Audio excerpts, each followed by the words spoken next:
باللہ من الشیطان الرجیم بسم اللہ الرحمن الرحیم قال علی علیہ السلام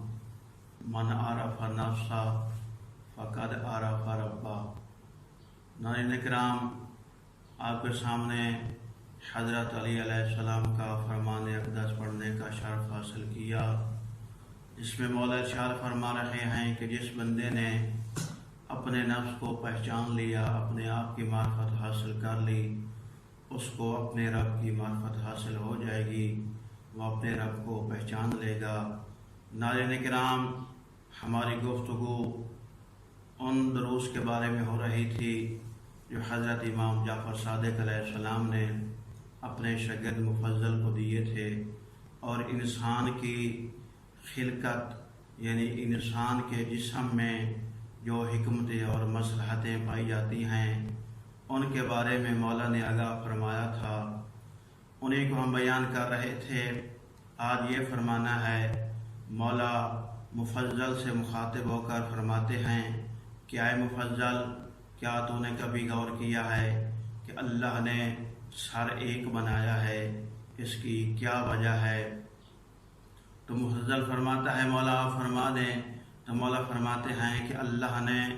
سر ایک اس وجہ سے بنایا ہے کیونکہ اگر دو سر ہوتے تو یہ فضول ہوتا، یعنی کہ ایک سر کی ضرورت ہے، دوسرے سر کی ضرورت نہیں ہے، ایک ہی سر کی ضرورت تھی تو اللہ تعالی نے صرف انسان کا ایک ہی سر بنایا ہے۔ اگر دو سر ہوتے تو اس سے بہت ساری خرابیاں لازم آتی، ان میں سے ایک تو یہ ہے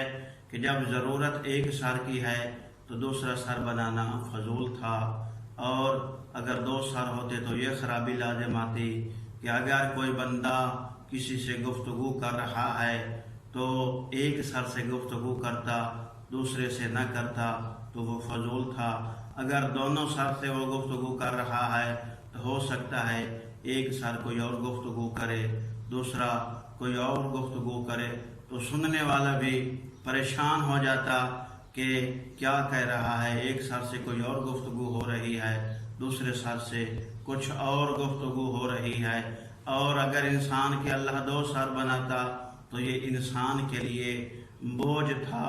مشکل تھی، اسی طرح بہت ساری خرابیاں لازم آتی۔ تو اللہ وحدہ لا شریک جو مدبر ہے، حکیم ہے، اس نے صرف انسان کا ایک سر بنایا ہے۔ اسی طرح پھر فرماتے ہیں کہ اللہ تعالی نے انسان کے دو ہاتھ بنائے ہیں، اس میں کیا مصلحت ہے، اس میں کیا حکمت ہے؟ تو مولا فرماتے ہیں کہ انسان کو دو ہاتھوں کی ضرورت تھی، اگر انسان کے دو ہاتھ نہ ہوتے تو وہ کام نہ کر سکتا، اس کے لیے بہت ساری مشکلات پیش آتی، اس کو بہت ساری مصیبتوں کا سامنا کرنا پڑتا، ایک ہاتھ سے صحیح کام نہ ہوتا۔ جیسے کہ ہم مثال دیتے ہیں، اگر کسی معمار کا، کسی مستری کا ایک ہاتھ شل ہو جائے تو وہ صحیح طریقے سے کام نہیں کر سکتا، اول تو وہ کام کر ہی نہیں سکتا، اگر وہ ایک ہاتھ سے کام کرے گا تو وہ مکمل نہیں ہوگا، وہ مضبوط نہیں ہوگا، وہ ٹھیک نہیں ہوگا۔ اس لیے حکمت ہی یہی تھی کہ انسان کے دو ہاتھ بنائے جائیں، تو اللہ وحدہ لا شریک جو حکیم ہے، جو مدبر ہے، اس نے انسان کے دو ہاتھ بنائے۔ یہی وجہ اور حکمت ہے کہ اللہ نے انسان کا ایک سر بنایا ہے اور دو